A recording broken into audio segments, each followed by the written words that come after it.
Okay, we're going to be talking about polygons in this lesson.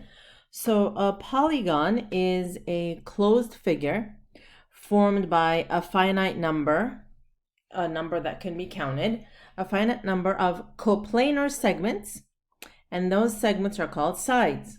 All right, now, the sides have to satisfy certain requirements. One is the sides that have a common endpoint are non-collinear. So for example, if we take a look at side GH and side GM, right? They are not linear. They're not collinear, right? That's how you can form a polygon. And each side must intersect exactly two other sides.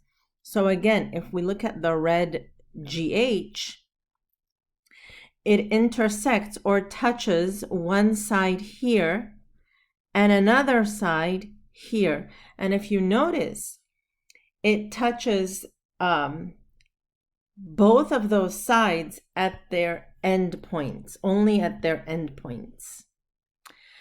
The endpoints of the segments are called vertices, right? So, or a vertex. The way we name a polygon is we start with any of the vertices. So in this case, they started with vertex G, and then we go all around and name them one vertex at a time. So GHJKLM is the name of that polygon. All right. So let's look at some examples and see what is and is not a polygon.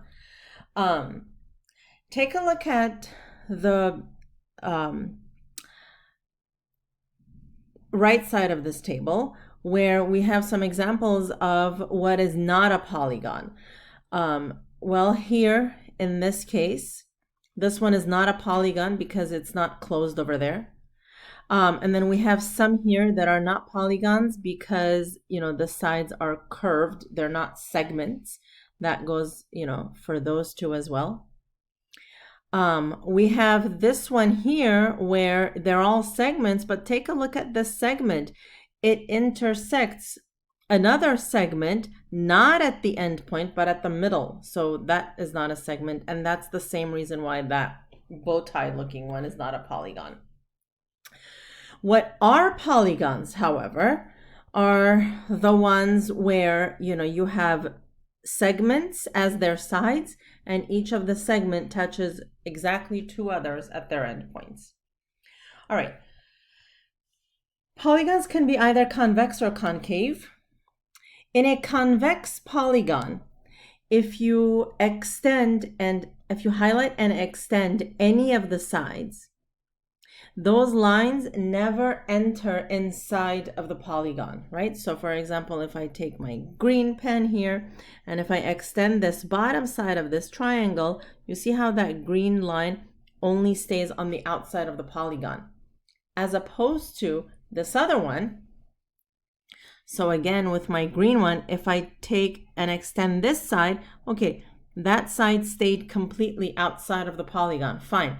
But what if with my black pen, what if I were to extend this side? Okay, that's the side over there. That's what that side looks like. Now, if I were to extend this, look at what happens here. It goes into the polygon. It enters the polygon. It crosses the polygon. That's why we call that a concave polygon. It's like the polygon caves into itself. So take a look at this one, the blue one. It's going to cross into that polygon. So that's a concave polygon. Polygons are named based on their number of sides. So if a polygon has 3 sides, it's a triangle. 4 sides, it's a quadrilateral. 5 is a pentagon. And, you have a hexagon, a heptagon, an octagon, right? Octo, like an octopus, it has 8 sides. 9, nonagon, you can see that same root there for the 9. 10 is decagon. And then the next one I want you to know is the 12, which is a dodecagon. And the way that's made is, you know, a decagon has 10, and then that root do, like dos, that's an additional 2, so dodecagon. And then if you want to describe a polygon with n sides, you don't want to necessarily specify the number of sides. We say n sides, and we call that an n-gon. All right. Next, an equilateral polygon is one where all sides are congruent. So if I were to draw a polygon with 4 sides where all sides are equal, I have formed a square. Okay, it doesn't have to be a quadrilateral, it could be a triangle. Okay, 3 sides where all sides are equal, it's still an equilateral polygon. All right, an equiangular polygon is a polygon where all the angles are equal. So again, let's draw something. Well, let's go with 4 sides again where all the angles are equal. Look at that. Okay. You can have a triangle as well with all the angles equal. That is an equiangular triangle, or an equiangular quadrilateral, which is also called a rectangle, which we will learn later.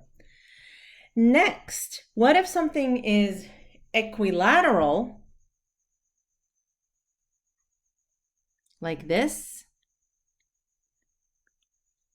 and it's equiangular, so all the angles are the same? If in that case, it's called a regular polygon, right? This is a convex polygon that is both equilateral and equiangular.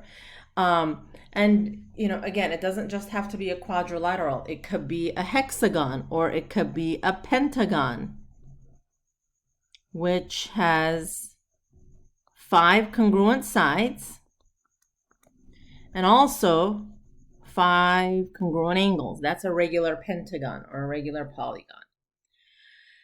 Okay, so let's take a look here. We have to name each polygon by its number of sides. We have to classify if it's convex or concave and whether it's regular or not. Okay, so here we see that, all right, all of these. So first of all, let's count the sides. This has 1, 2, 3, 4, 5, 6, 7, 8, 9, 10 sides. So it's a decagon. All the sides are equal. However, are all the angles equal to each other? All right, so these angles seem to be congruent, but what about this angle, right? It doesn't say that those are congruent, so we're going to say that that's irregular. And is it convex or concave? Well, let's see. If I take any one of the sides here and I extend it, that line goes into the polygon. So for that reason, it's concave, and we said it was irregular. Okay, this next one has 6 sides, so it's a hexagon. It's convex because none of the sides will enter the polygon if you extend them, so it's convex. And because all the sides are equal and all the angles are equal, it is regular. All right. Let's move on to perimeter, circumference, and area. So we're going to focus on triangle, square, rectangle, and circle. Just like we have learned previously. So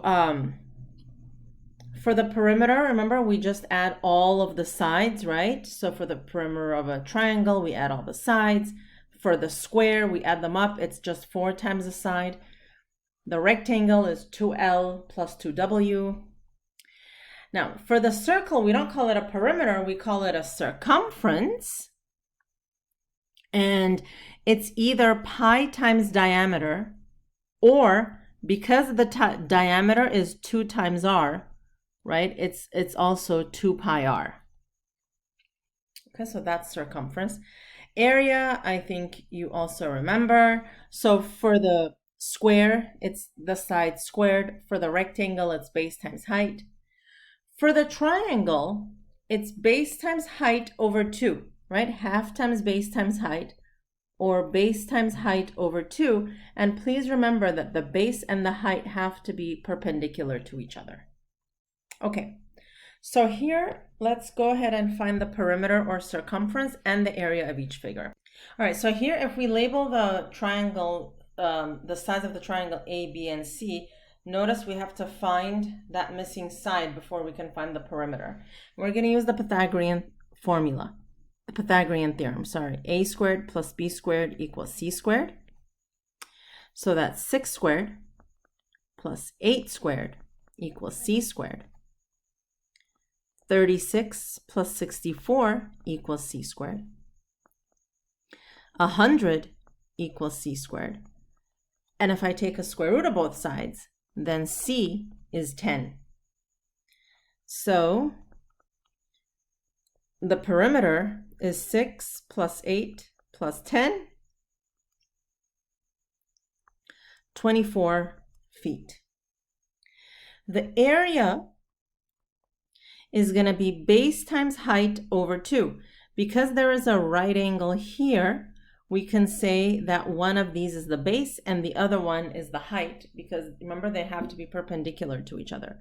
So 8 times 6 over 2. And we don't want to plug it into the calculator. We want to be able to do this by hand. I can reduce the 2 with either the 8 or the 6, so that becomes a 4. That gives me 24 feet squared. Okay, next we want to find the circumference and the area of this. So here we have a diameter of 6.2. Circumference is pi times 6.2. Okay, before you plug it into the calculator, this can be written as 6.2 pi centimeters. And it's good enough to leave it that way. We call this the exact form.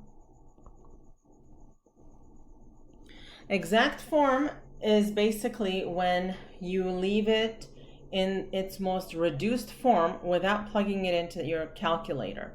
Okay?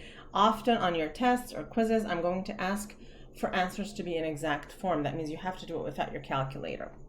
Now, if you plug it into your calculator, however, here's what you're going to do. All right, so here's the calculator. And what you can do is you can press this calculator button to get what we call a scratch pad.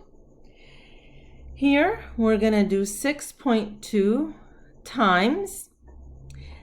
On the bottom left-hand side here, there is a button with a pi symbol on it. If you press that, you get a window. And if you hit enter here, that gives you the pi. Enter 19.5 centimeters. This is the approximation.